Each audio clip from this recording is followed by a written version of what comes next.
so I could kind of control the wind a little bit better than the actual like wind kind of thing. I use these colors because you can indicate when something's hot with red better. I think it pops out a little bit more than the actual other colors, and then and gray and black it makes it pop out.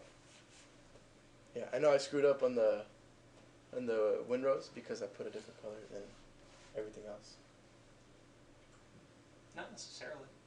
So I think that's okay. Kind of. Yeah, so generally speaking, guys, when I say like the family of colors, yellow is in sort of the same color family as red. Kind of. Because it's a warmer color. So if you're simplifying your use of colors and using primary bold colors, you can pair up red and yellow relatively easily. I think that kind of works. It works with that? Yeah. But like Wes was saying on the other presentation, you could probably dull it down a little bit with a little more transparency. Oh, for what's under it can pop on. Yeah. It'll make it less bold on the page. Yeah, because it seems like it just pops out of everything.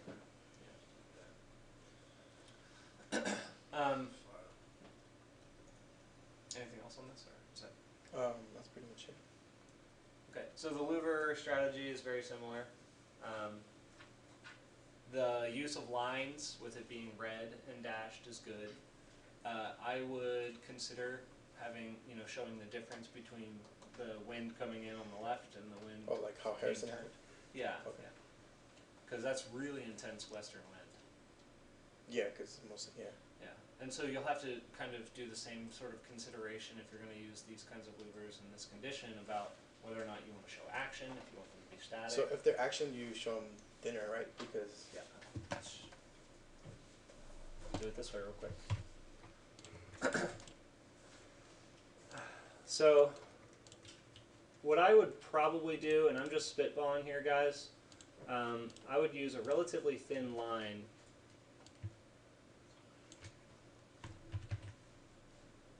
kind of like this and just show a bunch of them.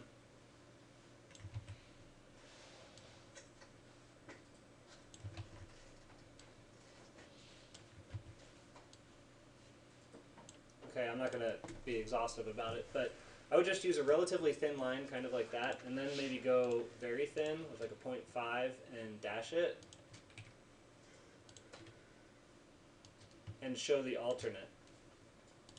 oh, it's actually pretty cool. Yeah, so, I mean, it's going to, you just need to differentiate it enough that you can read one versus the other. Right now I'm not being super clean about it, guys, so please don't hold that against me. But then when you do your actual analysis, if it's a red line, oh darn.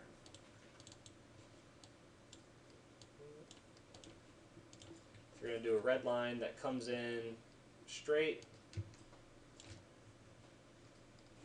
that one's going to be rather thick and solid.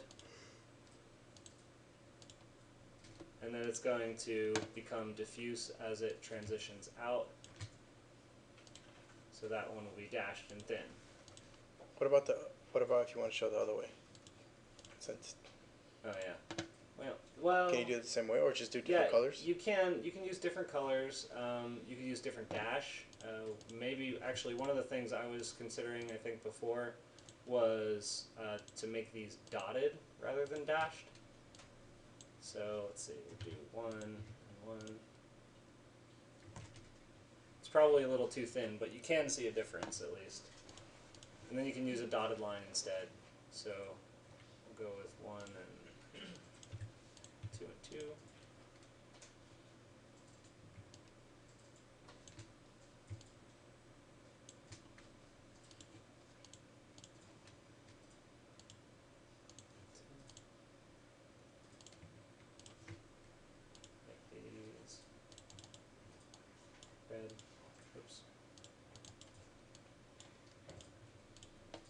So something like that.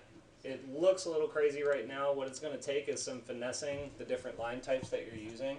And so, for instance, right now these two look like they're connected, but if I graphically pull them apart, they're not going to read as if they're necessarily connected to one another. So cleaning up the edges, getting them to communicate different things in the same type, it's difficult. Color, I think, differentiating the color between the two wind angles will help, yeah. So you could introduce a yellow there, maybe. Anyway, it's not perfect yet. I'm not a huge fan of what I just put up there, but it's at least moving in the right direction. Okay. Let's get back to this. All right, anything else? No. Okay. So then your building one was this. Yeah, that one I kind of didn't really understand. I had Harrison help me with that. Yeah. All right. Well, it's okay. I mean, I don't expect you guys to pick this up immediately, right? So I expect the learning of this kind of lesson to be iterative, right? So I kind of expect us to go through the process a few times, slightly differently every time, and you'll pick up bits and pieces of what makes an effective drawing and an effective analysis here and there. Okay.